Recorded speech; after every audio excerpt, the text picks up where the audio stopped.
All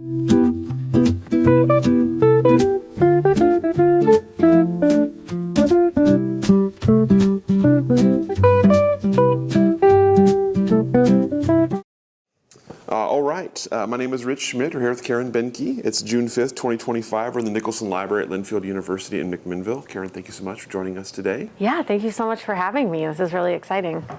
First question, why wine? Oh gosh, why wine? So when I was a kid, elementary school, I was always interested in being in the kitchen and loved food, loved making a mess.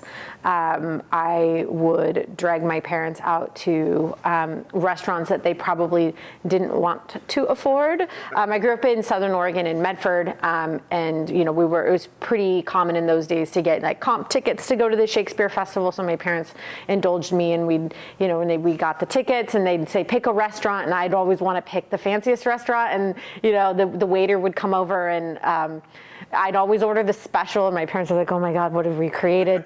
And they're like, a math experiment was to like figure out the tip, and my dad's like, oh my God, okay, maybe not. So I just was really enamored with, at that time, not wine, but food culture, and I really wanted to go to culinary school, and my parents were like, try university.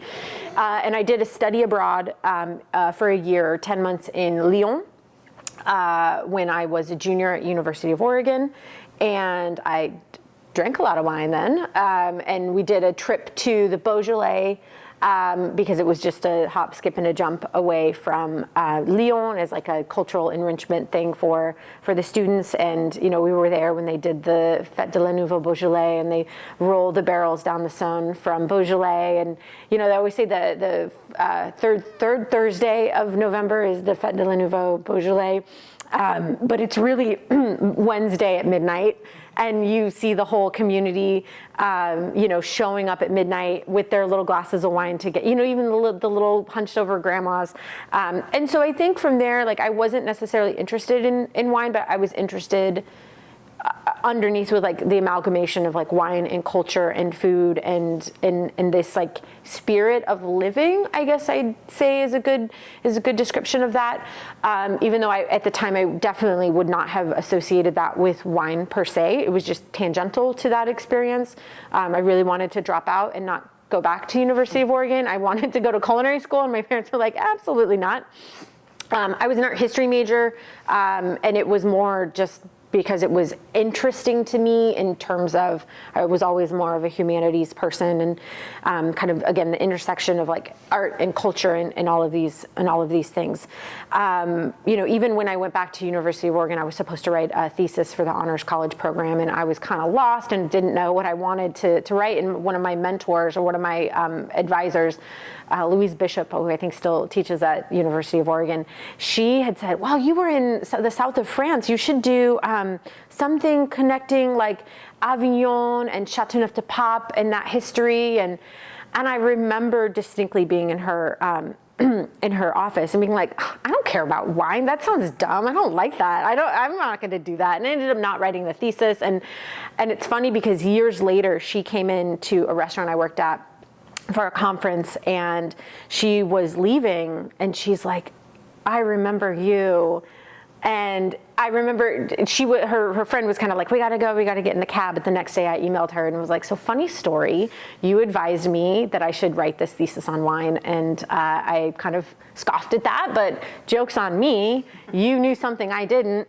And here I am in the world of wine now. So I did another program after I graduated where I taught English, or assisted teaching English in middle school and high schools in a small town in rural southwestern France. So I had that experience in Lyon, like a bigger city, and then a small town of 10,000, which was the largest thing in all directions, for an hour. So the town was called Figeac, but it was closest to the region of Cahors. And I didn't know that as a wine place, but I knew I liked drinking the wines. I felt very fancy in 2006 that I would go to the store and buy the €5 bottle, which was very like upper mid shelf at the time. I was like, I have class. But then it was when I moved back from France and was like, oh, now I really have to be an adult functioning with a job and figure out what I want to do. Art history, many of the humanities degrees don't really give you a path necessarily unless you want to go into academia. So I was working part-time at a French immersion school. Or 30 hours a week, and then was working nights and weekends at a restaurant. It's no longer here, the Rhinelander and Gustav's. It was an iconic restaurant in Portland, German, one of like the first like real restaurants starting I think in the 60s. And I worked a late host shift on Friday and Saturday night, so I had to be there till midnight. And one of the managers there, we'd kind of, chit chat and, oh, you lived in France, tell me about it, where'd you live? And I said, oh, I live near Cahors. I like the wines from there. And he said, oh, you must like Malbec. And I said, I have no idea what you're talking about. I don't know what this is. And he said, oh, it's the grape. I was like, okay, well, why don't they just call it Malbec? Like, this is confusing. And I learned nothing about wine when I was in France other than the ability to drink it. And then he said, you should try a Malbec from Argentina. That's where most Malbec is grown now.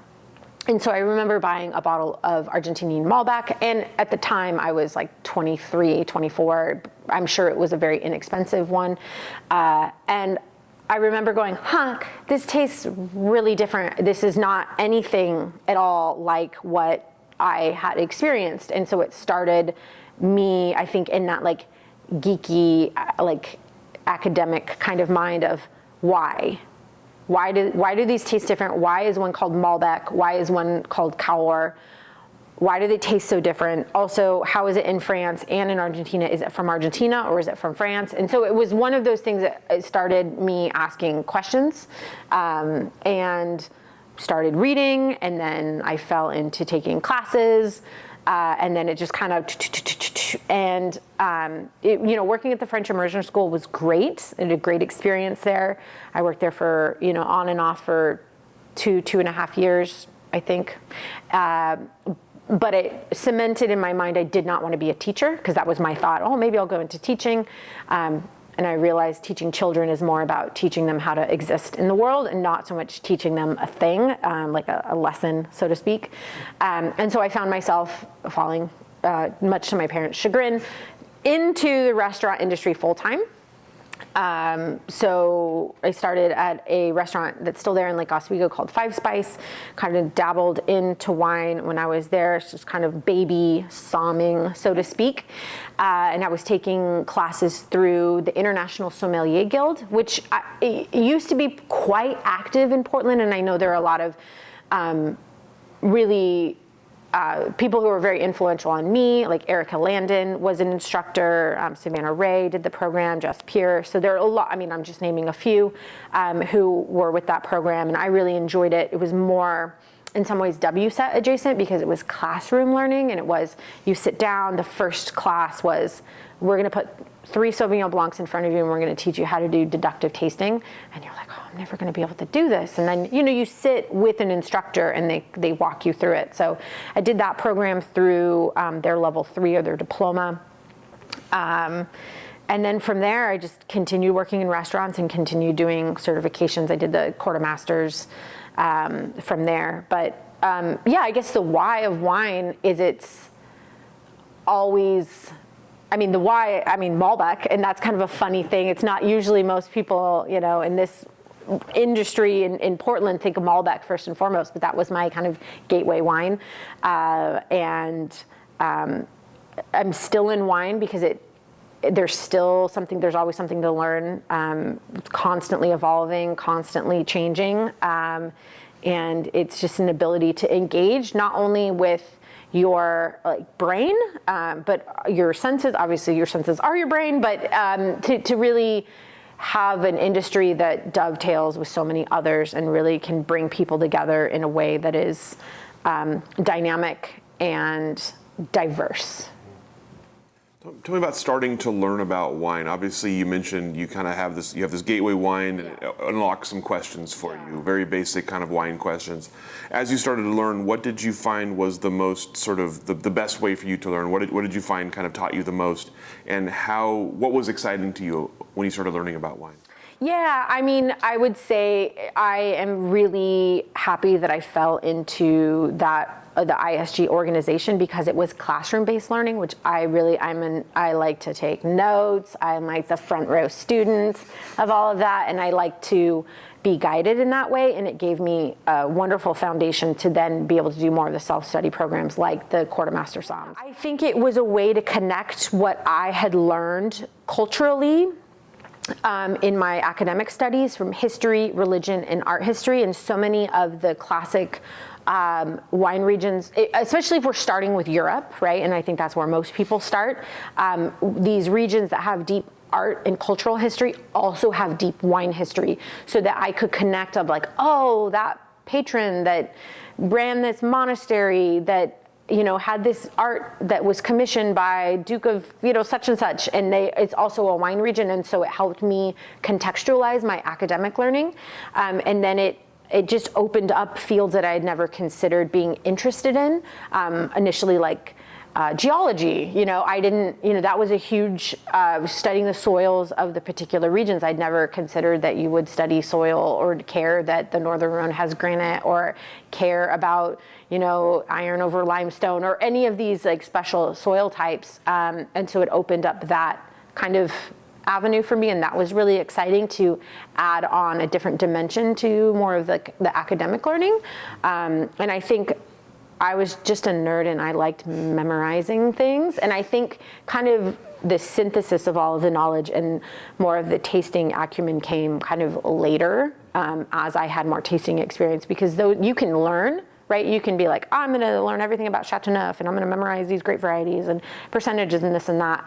But you have to have a true years-long tasting experience of these wines to really like get it, to really. And so I think I was great at that book learning for a long time, and that's what really got me into it, to itch the nerd brain that wanted to go back to school but didn't know for what. And so I went back to school in wine, just in a less traditional way than like an MBA or a, you know, however extending education past an undergrad, and then really kind of that next level of the kind of the true sensory understanding and awareness kind of came later.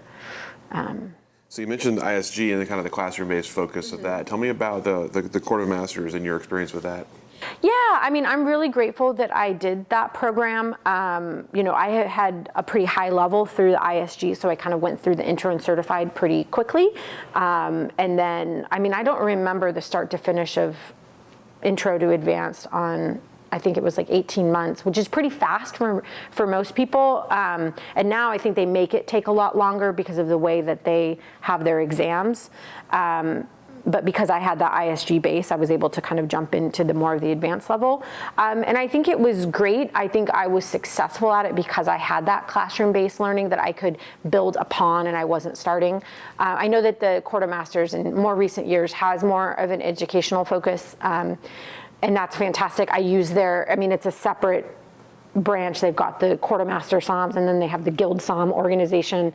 And I'm still a member of the guild psalm. And anyone who's learning about wine, I recommend. It's a paid site. It's $100 a year, something like that.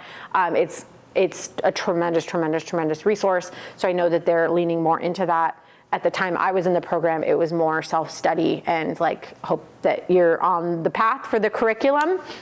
I was one of the last groups to do the advanced course that did the class and the test in the same week, and it's a pretty bizarre experience. But I think it was a great way for me to kind of dial in on a lot of that technical learning.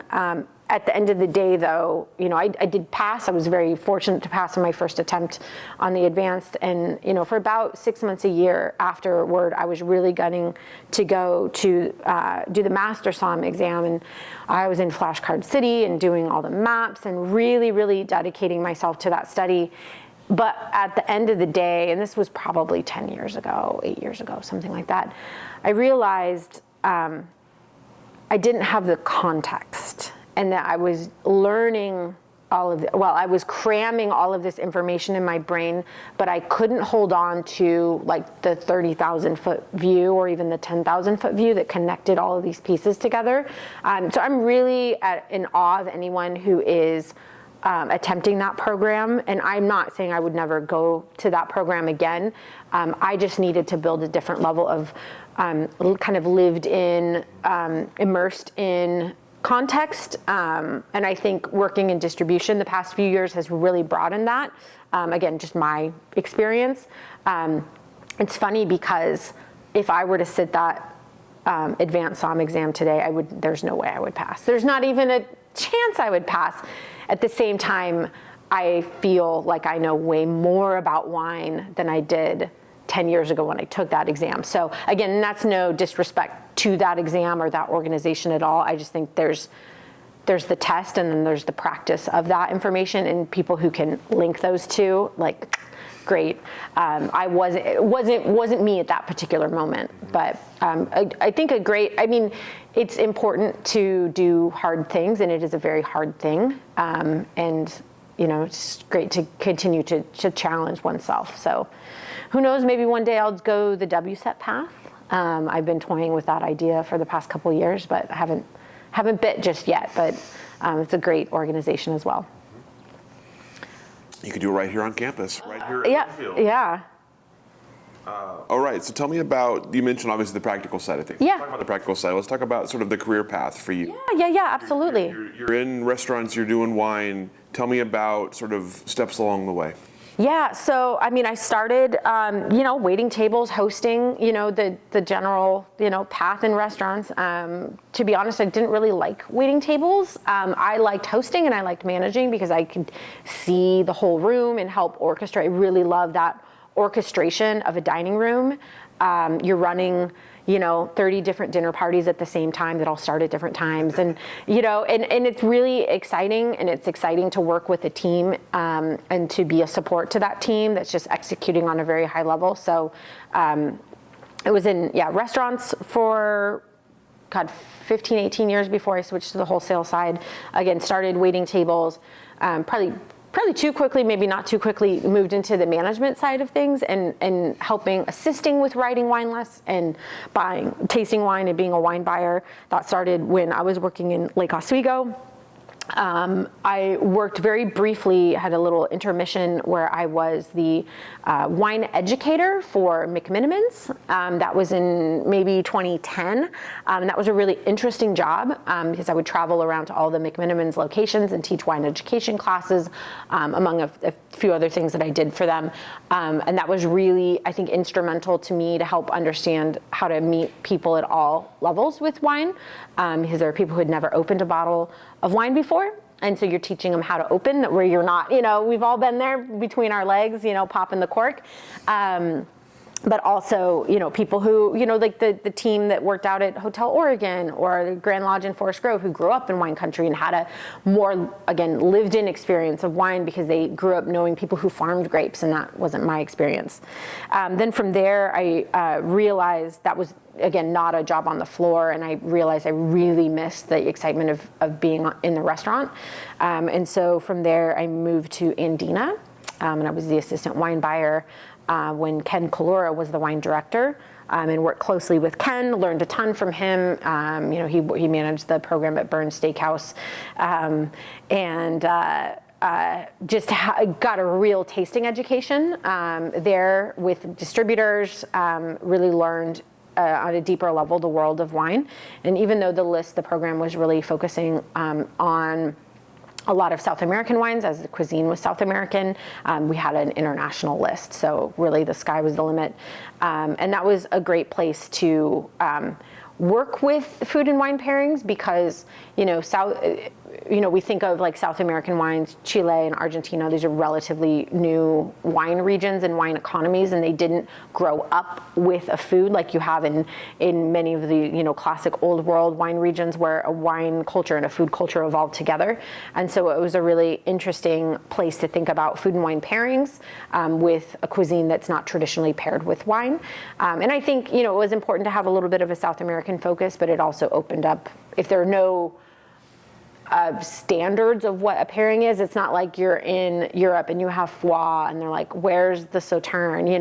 You could pair whatever you wanted with the cuisine because there was no, no standard, or not no standard, but no preconceived idea of what is right or wrong.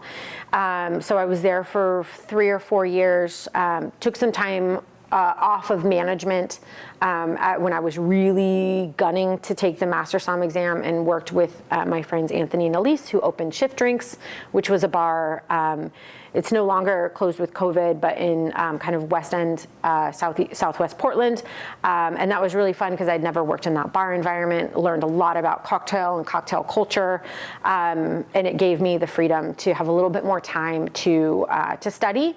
Restaurant management is not for the faint of heart. It's, 60-hour work weeks, on your feet all the time. It's a lot of fun. It really, when you are in the right crew, it's a ton of fun. It just doesn't leave a lot for, your other enrichment outside of a work environment. And then I wanted to get back more into a wine-specific role, and so I worked first at Ava Jeans as a service director, and then moved into a wine buying role there, and then eventually moved into a wine director, beverage director role for their full group submarine hospitality. So it was Ava Jeans and Tusk and the Hoxton Hotel, and there was a bunch of emerging projects. So that was a great experience to really immerse myself first into an Italian-only program.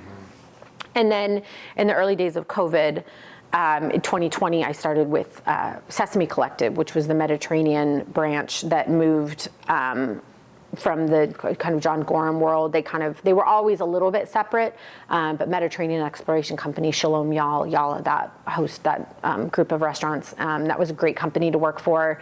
Really interesting time because we were evolving how to do service, how to do a beverage program in a to-go model and in a COVID model. So that was definitely a lot of trial and error, learning as you go, kind of figuring things out, and a bit of great company to work for. And also kind of broadening my horizons on wine, doing a lot more Mediterranean, Greek wine, those types of things.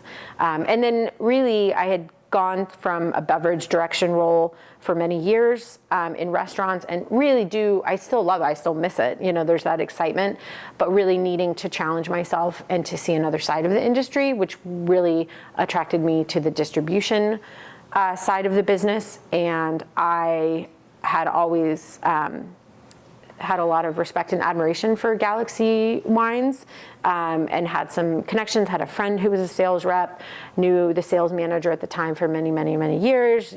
Many of those sales reps had been my personal sales reps at various restaurants. And so it was a really, it felt like a comfortable next step. That being said, the distribution side of wine is quite different than the restaurant side, but it's been a great, it's exactly what I wanted, which was a huge education and learning new skills. And, it's uncomfortable to do that, especially when you're in a role doing really well, kind of top-ish of your cohort, or, just feeling confident in what you're doing, and to take that leap to be uncomfortable is really, really hard, but really, really important. I think, at least for me, it was really important. And I'm still learning every day. And it's just, it gives me a better sense of, how the sausage gets made, and how it's given me an understanding of just how important relationships are. And I think, and this might be like a nostalgia thing, or, my dad would always say, oh, you just need a little more perspective on that. And I'm like, oh, I have perspective, Dad. And now I'm like, oh, okay, I see. I just see a little bit more of the importance of how much it matters to everybody and how much it means. And we can see, it's very easy as a wine buyer, whether it's in retail, whether it's in restaurants, whether it's just even as a general consumer of, I want something new, I want something I've never had. Okay, I've had that before, I'm gonna move on to the next thing. And I think that's what initially attracts people to wine, because it's like literally a world of wine, and that world of wine changes every year. And we have a new vintage, northern southern hemisphere every single year, new grape, new producer, new, and it's easy to just flit around, and there is absolute value in that, but there is also value in understanding, like, this is a producer I love, and vintage in and vintage out, it is still new, even though it's the same bottle and increasingly like the same label. So I think that's what I've really valued from working on the wholesale side, is to understand the importance of that continuation of relationship and how you sustainably enhance each other's, business. I don't think people are like, I'm getting into wine because I love business, right? But it is a business, and I think that we shouldn't be worried to talk about it in those senses, because, if you have access to these wonderful vineyards and you want to make wine from it and you make a certain amount of wine, you have to have a market and an infrastructure in which to sell that wine. And that's not a bad thing. And I think it's just understanding that even though we can think like, oh, they're a big winery, they're fine, people buy their wines, to understand and to hear from the mouths of winemakers, first, second generation Oregon winemakers, and they go, what happened to the glass pour at this restaurant? We really, and as a buyer, you just don't even think about it. You're like, oh, I'm gonna change the glass pour, without realizing like they know their placements, they know who's buying the wine, not in like a way we're surveilling you, but they really care. It's really important for them to see that and to know, okay, as the middleman in that relationship, it's important to work together from the winery all the way to the restaurateur or the retailer, to understand, okay, let's find things that fit for you, but understand like this is a continuation of a legacy, and we have the ability to impact people's livelihood, but also people's legacy, and to continue those legacies that are now second into, I'm sure there's some people dabbling with third generation now, wineries here in the Valley. So yeah, it's a little bit of a rambling response, but I think it helps understand that, this isn't just a brand, they're people here, and it's their life's work and their parents' life's work and their family's life's work. So how do we be the best ambassador in explaining that story to them? To the buyers and whatnot. I love that answer. It's interesting that you like you say, on one hand it's just a number on a sheet that you're changing, but on the other hand it's something very different. So I appreciate that. Let's go back a little bit before we talk about distribution. Let's talk about restaurant management a little bit. Yeah. Tell me about life of a restaurant manager. What is the day in, day out, week in, week out life look like? What's so attractive to you about it? Yeah, the thing is it's different every day because there's different people coming through. I would say like the day to day, it does skew nights and weekends for the most part. You're gonna get to the restaurant, especially if you're not working lunch service, if it's dinner only, somewhere between noon and 2, and you're gonna leave somewhere around midnight and 2, depending on they tend to be 10, 12-hour days. I think things are changing for the better with COVID. I think people are understanding that work-life balance, and it doesn't have to be grinding all the time. But I would say it's coming in. It's especially the restaurants that I worked with, for the most part, I had the pleasure of working with restaurants that were very interconnected, front of house, back of house. So there's always changing and evolving menus. So it's having conversations with the kitchen, what's on special today, what are the focuses of the menu, what's changing, coordinating that. From a wine perspective, they're usually 1 to 2 days a week. You're having a couple hour-long blocks where you're meeting with vendors, you're tasting through wines, you're finding things that fit for the list, trying to be, I would encourage, young wine buyers to try to, make it as regimented as you can, and having pretty, standing tasting appointments, and, asking for what you need, because it can really take up all of your time, because there are so many distributors in the state of Oregon. There's so many great wines to taste. Like, it's not about being a gatekeeper by any means, but it's about understanding what your program is and trying to taste in a focused way, because it can be overwhelming. And then there's maintenance behind that. It's ordering, doing the invoicing, cellar maintenance, making sure everything's organized, making sure that your lists are up to date with vintages, making sure, those types of things that maybe are the less glamorous. Everyone's like, oh, it's the end of the month, it's inventory. I always kind of liked inventory because I could see what do I have, what's going on here.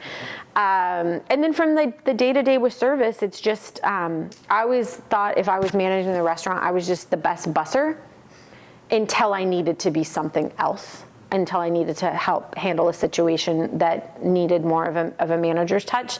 So it's really just like kind of what I said, you're just hosting 30 different dinner parties at the same time, and it's making sure that everyone has what they need to execute on that, enough silverware, making sure, the system is flowing, and just, making sure people are having a good time, trying to help open up their eyes to new possibilities, but also understanding when someone just likes what they like and making them feel comfortable liking what they like, and, not forcing an experience on them that maybe is outside of their comfort zone. So, and I think that's the joy of the floor, because you get to put on those different hats at all times and be different people. It's, there's a reason why there's a lot of like underemployed actors in the restaurant industry, maybe not so much in Portland, because it's like you put on a new face for every table, and you get to be a different, not in a fake way, but just a different dimension of your own personality. So yeah, and I think on that, it's, the opportunity to have these conversations with wine. I remember the early days when I was at Ava Jean's, it was a lot of the customers would come in and say, oh, I want a really dry white wine. And the service staff would be like, I got you. Right, really dry white wine. We have an Italian all wine list, and they'd bring like Herba Luce and these like really austere Italian white wines, and the customers would come back and say, or the guests would say, oh, it's a little sour, it's a little thin, it's a little, and so that was it was a good opportunity for a training moment of like, ask more questions. What do you like to drink? Like, oh, you like a really dry white wine? Oh, what's your favorite? Oh, I really love Oregon Pinot Gris. Now, we might scoff and go like, oh, well, that's not the driest white wine you can have, depending on the style, but at least you calibrate it. It's not Moscato sweet. Maybe they're just coming off of drinking, truly sweet wines, and to them, the Oregon Pinot Gris is the driest wine they've ever had. So at that point, it is a very dry wine. So it's meeting people where they are. There was a lot of that in terms of when people would order fish and they would ask for a wine pairing. And you'd really get to the point, they just want me to make them feel good about ordering a bold red. And that's fine, But then there's also the opportunity to educate. I had that a lot working with Italian wines. You sell them like a Chianti Reserva. You pour it and they're like, ooh, it's a little acidic. It's a little, I'm not sure.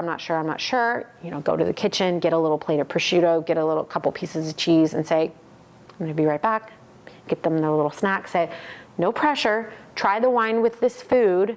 I'm gonna come back in 5 minutes. If you're still like, I don't get it, I don't like it, no worries. Like, I've always encouraged people, always take the bottle back. If somebody doesn't like the wine, it doesn't, just take the bottle back. That is always the move. Try to get them to open up, but you wanna associate your restaurant, your service with an experience where they had comfort. So anyway, kind of going on a tangent there. But in those moments, 9 times out of 10, people are like, oh, I get it, this is delicious. I said, yeah, and once the food starts rolling, like, this is going to become even more delicious. So yeah, those opportunities. And I also really like to, have, if there are difficult moments at restaurants, which happen, I like that de-escalation process. And I really love like shaking someone's hand when they're walking out the door, even if the experience started rough. I'm like, yes, we did it. We got them back. So I always say I'm a Caryn, but I'm a benevolent Caryn. So I like to try to de-escalate, make sure everyone's having a good time, calm things down. So yeah, but it is exhausting. You give a tremendous amount of yourself emotionally to that industry, and I think the burnout is real, and I think there's a lot of it's an industry that I don't want to say it's in crisis. I just think that we need consumers and people who love dining out at restaurants to have a broader understanding of like what it takes, and understand why there is the prices are the way that they are and why service models have changed, because it's not an industry that supports itself. You don't make any money in restaurants. You do it because you love working in restaurants. So yeah, I think that is, it can be sometimes frustrating to work with buyers, but also understanding, like, they are giving so much of themselves every single day, not only to the guests that come in, and truly, there are people who work in restaurants and they don't really connect to it. It's just a job, and I think those people, it's fine. They find their places or they move out of the industry. But I think most people who are in it, like, truly do love it, especially after all the ups and downs with COVID. Like, if you're in the restaurant industry, it's because you're choosing that and you love it, and because that you really do bleed for it. You give so much of yourself. So it's hard to decompress on your time off. And then oftentimes your time off is eating and drinking in other restaurants, eating and drinking at home. So it's really hard to find that work-life balance where, your hobby is your work and your work is your hobby. So, but when you can find that groove where everything works, it's a really beautiful thing. And there's a ton of community, especially in the Portland metro area. I mean, there's so much crossover. It's a small restaurant industry. So there's a lot of family built in those establishments. Tell me about building and maintaining a wine list. Yeah, it's interesting. I worked in that for a long time, and, I wish I could do it again, right? I mean, I look at it and I go, oh God, every time I should have done it this way. I should have learned this. And I think that's part of it, is like it's a constant education. But I would say toward the end, when I was building lists, I always liked to keep in mind, and it's easiest to do when you are starting from scratch. If you're building a wine list brand new, is what I would encourage all buyers to do, or new buyers. I don't want to say buyers that have been doing it don't have their own systems, but for me, what worked is you really think of, like, the bones of your program. So say you have 100 wines on your list and you give spaces to everything. Okay, if I have 100 wines on my list, maybe I want to have 10 of those are by the glass, right? And then I have 90. Okay, maybe I want to have 65 red and 35 white. Okay. Well, do I want to divide it between old world and new world, or any sort of category? Or maybe you look of, if I have 35 whites, I need to have 8 that are, or 5 that are crisp, high acid, and kind of, acid-driven lean. I want to have 5 that are aromatic. I want to have 2 that are off dry. I want to have 5 that are bold and have oak, or, however your categories you want to fluctuate. Then within that, let's say I have 3 or 4 for, let's say, a bolder style or richer style of Chardonnay. Then from there, you've got to find your price points and you've got to find your regions. I mean, regions, depending on where you are, I think price point stratification is more important. Because then you have somewhere to go on your list where it's almost like a guess who, where you're just, okay, you want a wine, you want red or white, okay, half of the things go down when you're working on a list. Okay, you want light or you want full, okay, half of the things go down. Then you can actually direct and find a category. Okay, so you want a light crisp wine, you want to spend around $70, here are your options. And I think it's building a list like that where you are not missing categories, because it's really easy to go, how do I not have any aromatic white wines on my list? Or how do I not have a Chardonnay I have one at 50 and I have one at 110, but I don't have anything at 75, right? And so I think again, it's not a perfect science, but that is a way that I really like to, and I should have subscribed to that more, but that was always the goal. It's really super easy to lose sight of that, because again, going back to when you're buying and you're doing your tasting appointments, like, God, we have distribution in Oregon is vigorous, it's broad, it's generous. We get access to so much wine here in Oregon. The diversity, it blows my mind. And so it's really easy, I don't want to say to get distracted, but it's very easy to get really passionate. And you can put lists together that you're like, I love this, I love this, I love this. But then all of a sudden the list is maybe, and again, you don't have to be all things to all people on all wine lists. That's totally fine. But you have you risk losing the opportunity to really sell appropriately. And I think it's maybe not a popular opinion, or because it goes back to the business and making money thing, which I don't think is the reason why people get into food and wine and beverage. You don't think of like, I'm going to make money here. But as an employee of a small business owner, which is the vast majority of restaurants and bars, and is I feel you have a responsibility to your ownership to help them be sustainable. And this isn't about turning profit hand over fist. This is about if somebody is coming into your restaurant and they want to spend $150 and they like bold Napa wines. I'm not saying you have to have a bold brand name Napa wine on your list, but it's probably in your best interest to give something that fills that, even if you think it doesn't go with your cuisine. I mean, I do highly respect wine programs that are very, that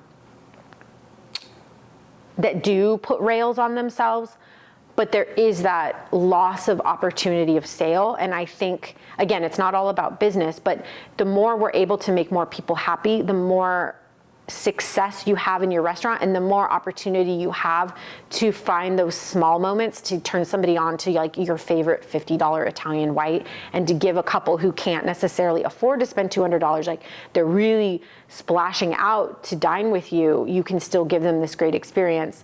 You kind of need both of those to work. So that's why I really like that approach. And really it gives your tasting focus. It's not that you can't taste beyond like, okay, I know that I'm looking for this and I know that I'm looking for this. You want to direct your distributors because they only have so much time with you, right?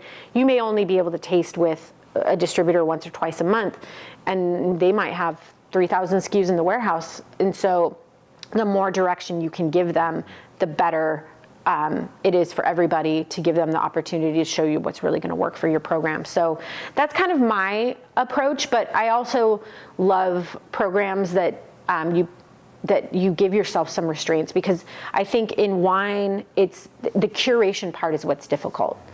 I'm not saying it's easy to run a list with 10,000 options. I mean, that has its own challenges where you have everything, right? And we don't really have many programs like that at all in Oregon, because there's just not the finances to run true cellaring programs, which is a little sad. Hopefully we can get back to that. But I think there is art in curation of, I can't have everything, so what can I do to meet the vast majority of palates and price points, and within 50 SKUs. I mean, that's really hard to do because it's easy to get distracted. Additionally, something that I think is important, and I'll get on a soapbox a little bit here, and something that I kind of, when I look back on my wine buying career, and is I don't think that I put enough energy and focus into local. And I think that that's something to remember for buyers in Portland Metro.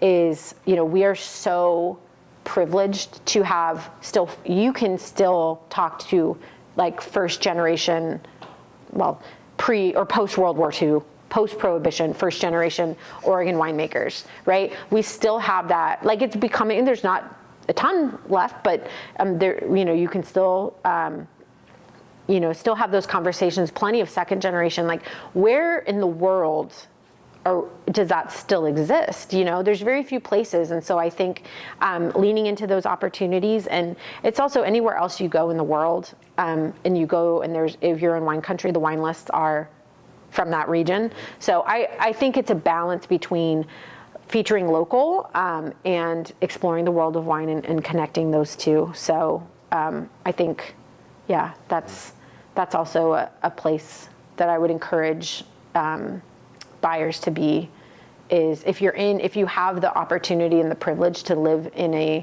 wine growing region, whether it's, I just met some great people in the Finger Lakes, and they had all of this passion and excitement for the Finger Lakes, anywhere in the world really, using those connections, because also remembering it might be old hat to you. You may have seen these producers, but we have people visiting from around the country. We still have people who are learning about wine, being introduced to it, and so it's important to have those stories to tell.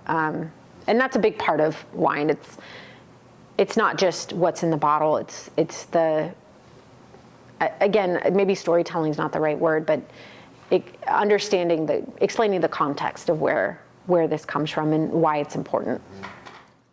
Obviously, you have personal opinions about the wines you're tasting, as well as sort of a business opinion about the wine you're tasting. How much does your sort of personal opinion play on making a wine list? Oh, that's really hard. I mean, it probably more than I'd like to admit, because I think it's just hard not to, because the business is so relationship based, and so not that. Yeah, it's like personal opinion versus relationship. Are those the same thing? Are they distinct? I don't totally know. I think it's great to have an ethos. You know, if you want to only purchase wines that are family owned and operated, like that is a personal opinion. But I also think that is a great way to give yourself some constraints on running a list. Or if you only want to do one region, it's as long as it's clearly communicated, I don't think any of that is inherently right or wrong. I do think, though, as a whole, being more open to understanding the decisions behind, just because a winery sells doesn't mean they've sold out. And I think that that's, I think, part of being in distribution. It's helping me understand more of that context of it. You could still have all the same players. You could still have the same winemaker. You could still have the same viticulturalist. The winery might just not be owned by the same people. And it doesn't inherently now I don't want to buy that wine anymore because they quote unquote sold out. It's not that simple. And, you know, you think about, I wish I remembered this fact, but it was at a panel a few years back, and they had several Oregon wine families attending. And the statistic was, and this wasn't even just wine, it was first generation going to second generation businesses in America, and second generation going to third, and the precipitous drop off. And, you know, I think we all fantasize like, oh, what if I were born into a winemaking family and I just inherited this job, and oh, it sounds so rough, you know, and we have these fantasies of like, oh, you're sixth generation, you just walked into. But no one's just walking in. Like, it's tremendously hard work. And if it doesn't make sense for their family anymore, like at a certain point, like giving someone else the opportunity to do that. You know, right now, would a winery that's like, you know, we just don't have us in us to go to second to third generation. Like, there are very few individuals that can go ahead and be like, I want to buy you out. You know, they are going to be larger industries and larger businesses, and that's just, you know, the way that it is, because it's an expensive business. So, I'm kind of rambling here on this answer, but I would say, you know, we all have our areas where we want to highlight. And so those inherently, it's I think impossible to do just like an objective list, because you are making decisions that affect other people. You know, it's at a certain point, you know, you can't have every Oregon Pinot Noir on your list. Right? And so how do you choose? And that's down to like AVA and producer and winemaking style. And so at a certain point, there is just a choice. And I think, you know, perhaps there's, you know, supporting who you support and being a good continuous supporter of a brand is good. And also kind of rotating in, you know, 10 to 15 of something new to keep it fresh. So, yeah. Complicated. It's complicated. I just, you know, you want to be able, I mean, that's the thing, like, anyone who's out there trying, like, should be applauded, and there's room for everybody. I mean, the number of times in distribution where you take the same bag of wine out and you're tasting with 6 or 7 different accounts, and one account might go, this is the best, let's say you have 4 Chardonnays. Oh, this is the best one you have in your bag. This is so good, I want to buy it. The next account was, oh, they're all good except for that one sucks, right? So, and buyers will definitely let you know what they think. And so at a certain point, like, who cares if I like it? My responsibility is just to allow people access to them, give the wines the light of day, and let people make their own decisions. And I really think we're really fortunate. We live in an incredibly, like, we think of this as this huge industry. We're just a drop in the bucket of American wine and a drop in the bucket in the world of wine. And so it is inherently it's all very high quality what we do here. And, if you think about wine that's leaving Europe or leaving Australia or leaving New Zealand or anywhere that's going to be a long haul, and then it has to get to the West Coast, like imports, we have incredibly high imports. So there's no bad wine, truly. It's all a matter of, does it work for your program and does it speak to you in that moment? So, yeah. You talked about a couple times about the challenges of COVID, obviously, to restaurant. And yeah. Tell me about your experience with COVID and the adjustments you made and how you kind of came out the other side. Yeah, I mean, personally, it was pretty devastating. I was furloughed from my position as a wine director, beverage director, and I was in paralysis mode because,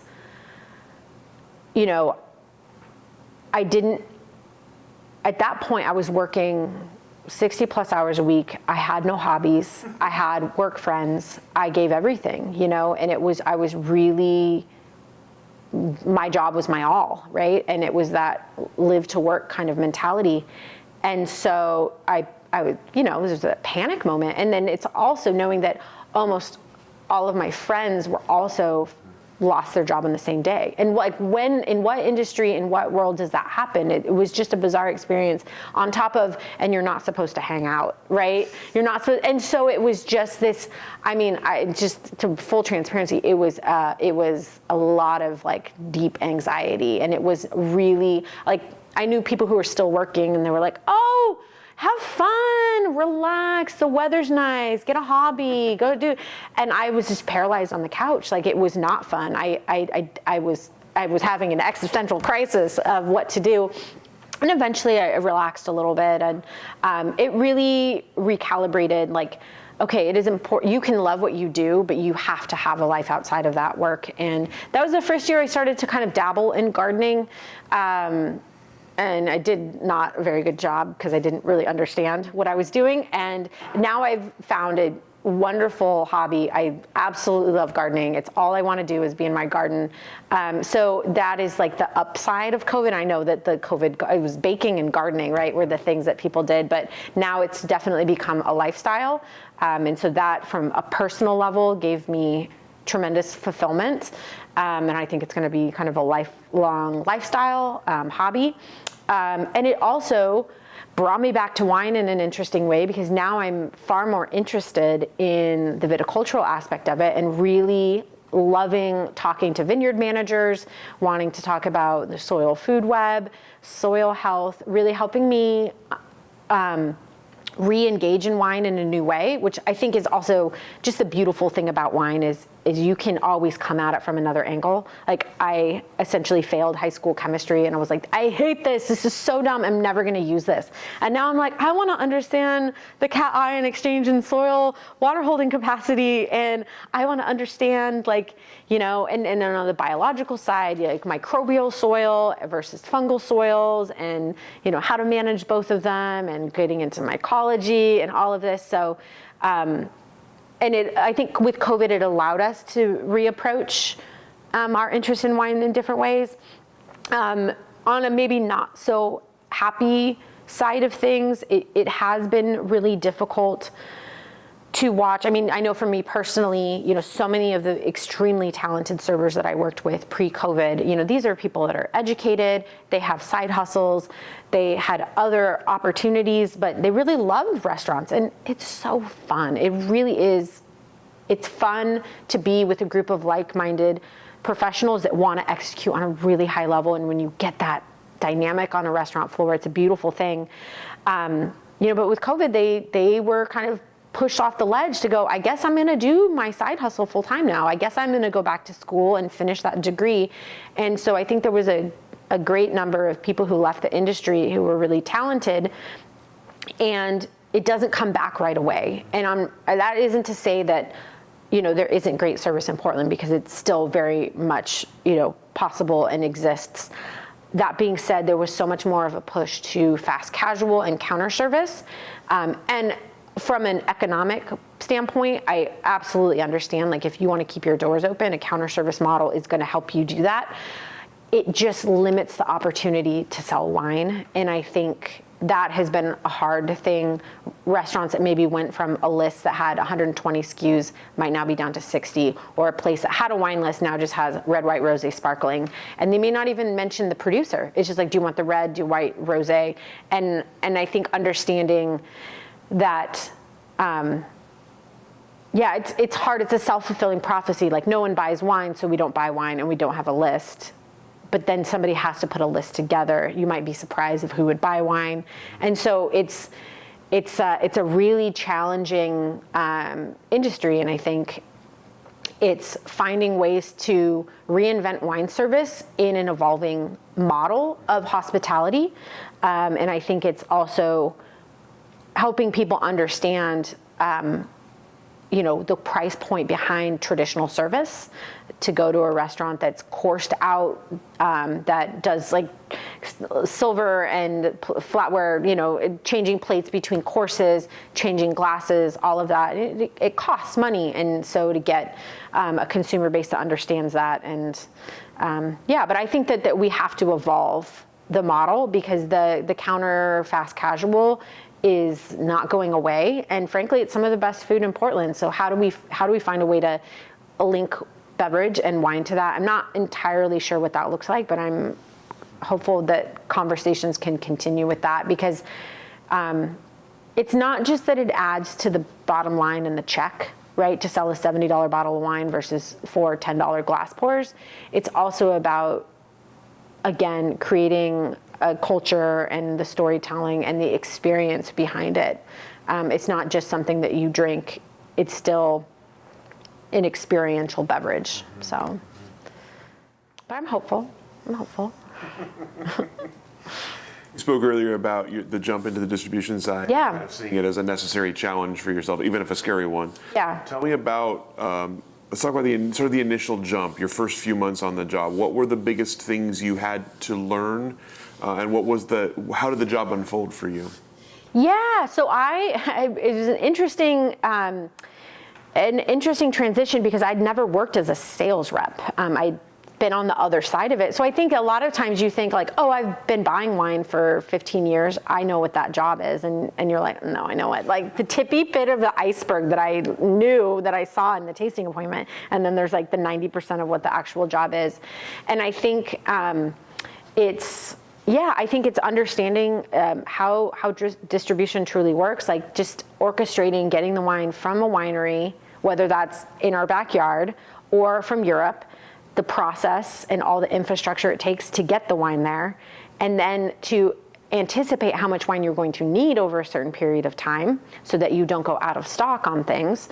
But then at the same time, you can't have too much inventory in your warehouse, so it's how do you just keep things rolling at a sustained pace?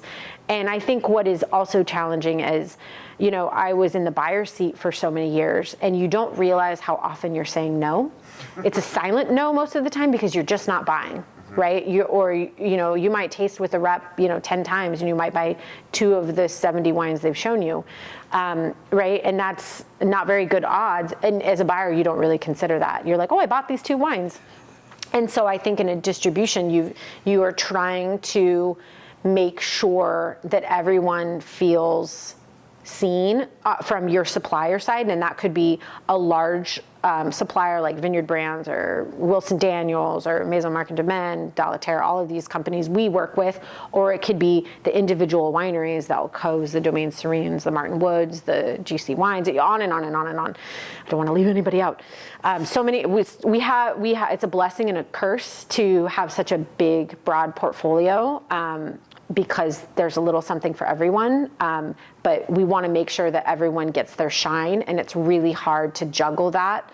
And so I think there is a certain degree of, you have to compartmentalize a little bit and be like, this wine for these accounts, because almost if you do too wide of a shot, nothing really has a chance to stick. So I think that has been a really interesting juggling to do, because you always want everyone to sell as much wine as they need to sell, and you want everyone to have the best placements possible.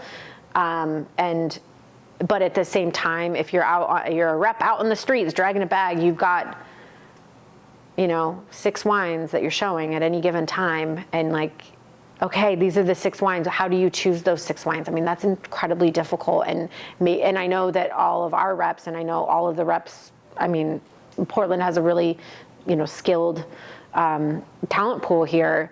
They really care about what they're pulling. And so it's a challenge, right? It's a challenge to make sure everyone is seen and everyone has a representation. And I think where we have the most successful partnerships is with the wineries who understand, like, we do the distribution, but we still need that partnership with the wineries to help us tell their stories. And people love talking to winemakers. And I know that winemakers don't always want to be the one in the car, pouring, but, finding opportunities to continue to engage with the restaurateurs and the community. But yeah, it's and just also the logistics of, if we sell something to Costco one year and then we don't sell it the next year, it doesn't mean that, like, those 600 cases aren't going to go to Costco. Now we have to find a good home with longevity for those 600 or 1,200 cases or whatever, what have you. Yeah, it's a very Goldilocks. Goldilocks playing with a jigsaw puzzle and juggling and doing this thing. So, but it's a fun challenge. And it's just, again, going back to building relationships. And it's building relationships with the wineries that we work with, the suppliers we work with, the customers that we work with, and then ultimately, like, the person who's going to finally pop that bottle open and drink it. So with all that said, what is it like selling wine in 2025? I mean, it's a challenge. I mean, there's a lot of uncertainties, obviously with tariffs, and there are a lot of questions, and there's more and more of I don't knows that I have to tell people. That being said, I do think it's important to lean into, not be afraid of it. And I think that there's a lot of insecurity and a lot of hesitance to sell. And I think, all we can do is continue to put the wine in the bag and put it in front of people and lean into the culture, right? Leaning into, this is an agricultural product that's connected to the land, that's connected to people, it's connected to culture, it's connected to a sense of place, it's connected to community, it's connected to an experience around a table, it's connected to a birthday, an anniversary, a first date, a baby's born, and really, there is all this, people are drinking less, and the tariffs, and things cost more, and there's a lot of woe is me, but what's the eat, drink, because tomorrow you die, kind of. I'm misquoting that, but at a certain point you're like, we're still, like, this is an agricultural product that you can't just put a halt on it. It's people's livelihood, locally, internationally, and also it's community around the table. I mean, I think it's probably worse for your long-term health to be lonely than it is to call your neighbor and crack a bottle together on a Tuesday night. So again, it's important. I think it's important to be mindful of drinking. It is a slippery slope, right? I think that it's something that we all have to be cognizant of in the industry, because it's something that we love to enjoy also can be a downfall. So it's, how do you give the consumer and give ourselves the opportunity to drink really, really well, and to honor the product and the place and the makers. And I think most of them would want you to do that with people. So I think it's sharing, and yeah. But I would say it is challenging because there's a lot of disruption in the market. There's a lot of unknowns. There's a lot of changes. And so I think it's just having confidence that, these are traditions that have gone on millennia, and they will continue to go for millennia. And I think with that, something that I was really thinking of the other day, we have a culture that's like new, change, fast, go, the most exciting, all of the superlatives, and wine is inherently not that. Wine cannot adapt nor should it adapt. I mean, you should always be adapting, right? And I think that's where, when you talk to vineyard managers in particular, where they're always trying something new, but it's almost like they're trying something new to keep things in a certain kind of stasis. And I think what I would ask of consumers, or for all of us, is to understand, like, there's beauty in consistency. And when you look at an old world wine and the label never changes, right? And the style doesn't change very much, and it's a truly slow product, the product of like a perennial plant that lives in the ground for a long time. And I think, really, from a consumer angle, to really think about that, and think about, if you decide you want to plant a new grape variety at your winery, like, you're, I don't know, minimum of 6 years out minimum before that, you plant it and it's in a bottle on a shelf. That's like probably closer to 10 years, right? Depending on the grape variety and the style of wine. That's pretty damn slow. So I think it's exercising patience and understanding that this shouldn't be something where you're always experiencing something new. Like, isn't a vintage variation enough, right? And I think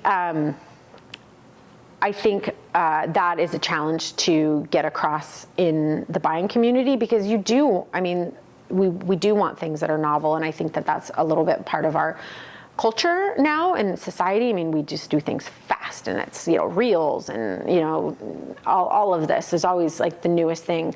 And I think maybe we're due for a recalibration to slow down a little bit and enjoy in a slower pace. And I think, maybe that's me being nostalgic, and that's the perspective, but it's also, getting into gardening. I have like the one growing season, and then you've got to wait or do the things that you do in the off season, quote unquote. And, you can't just do it again. You can't just do it again. And I think with grapes, it's very much that same way. It's that punctuated rhythm of a vintage. And, it's kind of a disservice to, like, 4 years later, no, we're going to do something totally different. It's like you only gave yourself the 4 chances to do the thing. So, slow down. And, I don't know.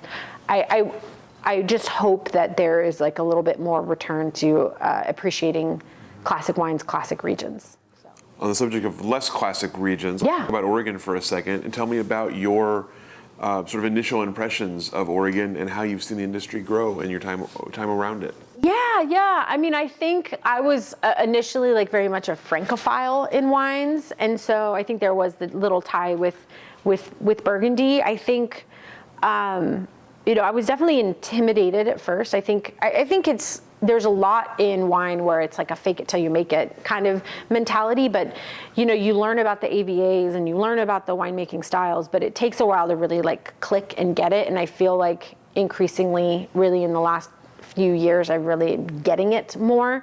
But I would say, introduction to wine. It was like early days of learning about wine, going out to the valley on my weekdays, or weekends, which were weekdays, and trying to have the opportunities at tasting places, making connections.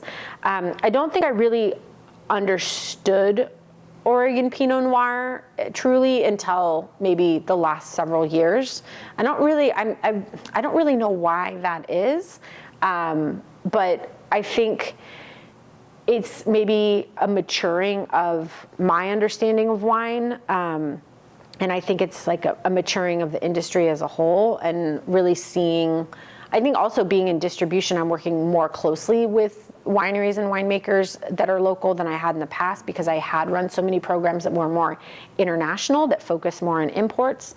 But I would say my interaction and impression, it's, I've had the opportunity, I worked as the SOM team with IPNC from, I don't remember the first year I did it was like 2012 or 2011, did that for many, many years.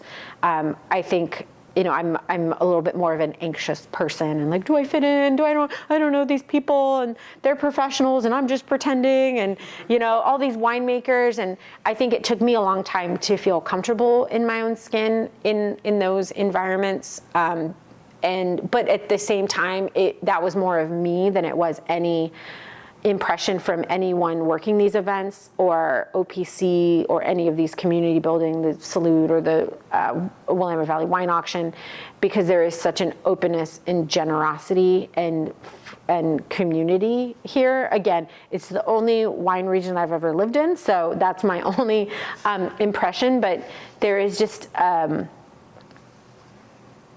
an air of authenticity that I just really appreciate, and I know that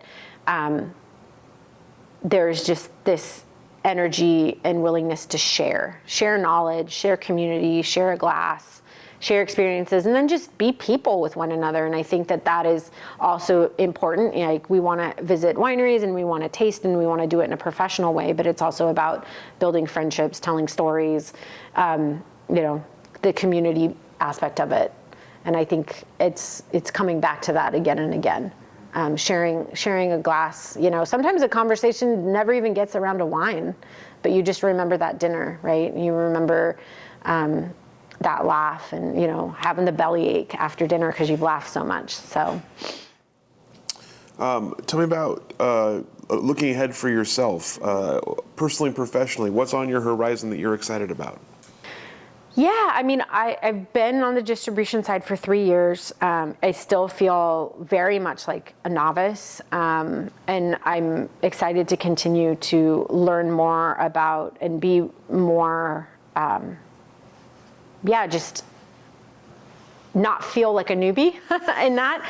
So continuing on with distribution, I think, that being said, I think it would be fascinating to work individually for a winery in a variety of roles, and to see what does it look like when you're selling and working with the fruits of, one vineyard, 10 vineyards, 12 SKUs, and you're really deep diving on some particular sites, some particular winemaking, and really being able to be a champion for what those makers are doing.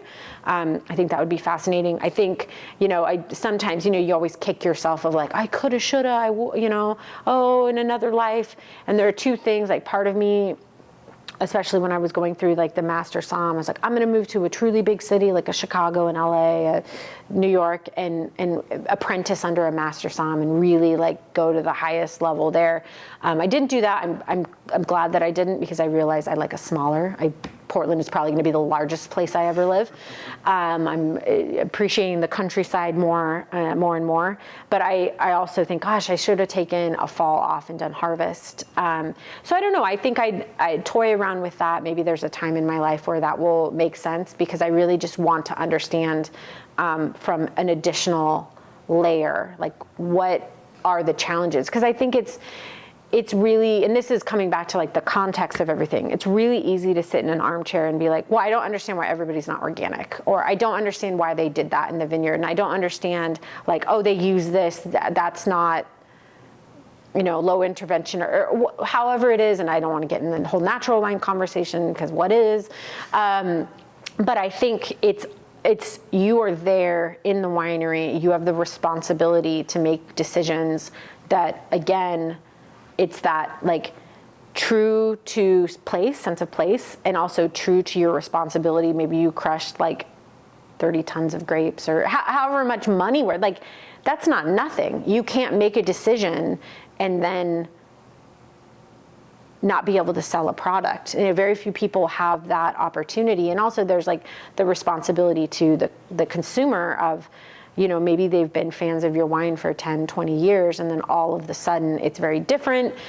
Again, I don't want to get in the weeds here too much, but I think it'd be fascinating to sit and to really, in real time, as those decisions are being made, okay, what is this decision being made to, okay, we're going to rack it more than we normally do because of X, Y, Z, or, this year we're going to add some yeast nutrients, and here's why, and really understanding that it's not black and white of, the armchair quarterback of, it should only be indigenous ferments, and you should never add anything, and you should never spray, and I think it's also evolving the conversations about cover crops and tilling and mowing versus no-till versus there are so many decisions to be made, and why does any one person make those decisions, and how do they evolve vintage in and vintage out? So, and I say this, I would love to be what do they say? a fly on the wall. I was a bird on the wall. That's not right. Fly on the wall.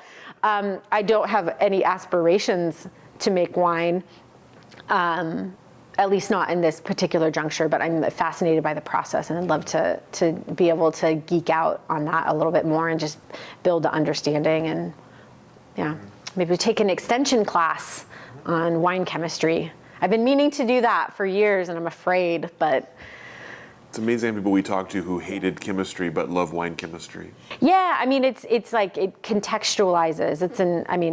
In school, I just hated. I hated math. I hated chemistry. Math still, but now I'm fascinated by wine chemistry and soil chemistry. So I would say whether that's a professional move or just like to assist in what I'm doing, I think, and maybe doing WSET at some point, I think would be in my future. But right now I think that's the beautiful thing about wine is there are so many avenues. I mean, gosh, who knows? Maybe I'll work for somebody selling barrels. Maybe I will work with a company that sells vineyard equipment. Maybe I'll, who knows what will happen. I think it's just important to stay close to, the roots of it, no pun intended, and working with good people. And I think it's really easy to do that in this state. I think we have a really strong, vibrant wine community who is connected to place. I think it's important to have those local wine champions. So.